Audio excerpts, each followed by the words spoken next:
After ng ilang taon ay muling napanood sa Asap Natin To si Ann Curtis. Sabi niya sa kanyang post sa X or dating Twitter, "Been a while since I said this, see you Asap, 12 noon today."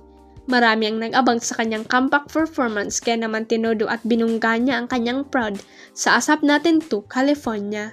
Pinerform niya ang hit dance song ni Whitney Houston na I Wanna Dance With Somebody Who Loves Me.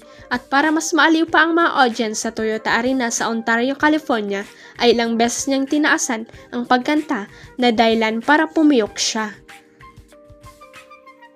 Imbis mainis ay tuwang-tuwa, nagsisigawan at nagpapalakpakan pa ang mga live audience. Maski ang mga netizen ay pinusuan ang nasabing performance ni Ann na iba pa rin daw talaga ang charm maski pumipiyok na sa pagkanta. Gagi, only Ann Curtis can do this. Pag iba gumawa niyan, embera na ang crowd pero siya kahit off-key na enjoy pa rin. Hahaha, sabi ng isang netizen. Sabi naman ng isang alt account, sa X minsan lang mag-asap ang Anita kaya pagbigyan, feel na feel ni Akla.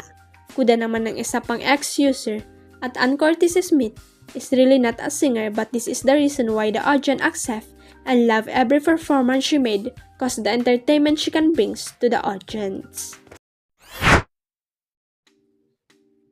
Inatake rin ng takot ang sexy actress at content creator na si Ivana Alawi nang kailangan niyang humiga sa loob ng kabaong para sa death scene niya sa FVJ's Batang Quiapo.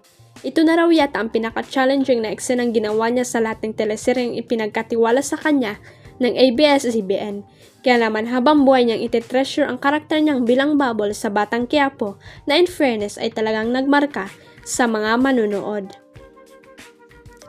Sabi ng sexy vlogger, hindi naging madali para sa kanyang final scene ni Bubbles sa seryeng pinagbibida ni Coco Martin kung saan kinailangan niyang humiga sa tunay na kabaong.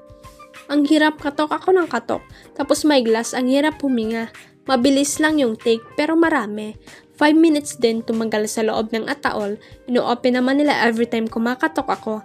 Pag-alala ni Ivana sa naturang eksena ng makapanayam ng media sa isang event sa Makati City last Thursday. Sa isa niyang Instagram post, ipinakita ng dalaga ang BTS o behind the scene ng pagiga niya sa kabaong pero makikita siyang nakadilat at naka-peace sign. Huwag kalimutang i-click ang subscribe button at i-ring ang notification bell para sa latest at legit chika updates.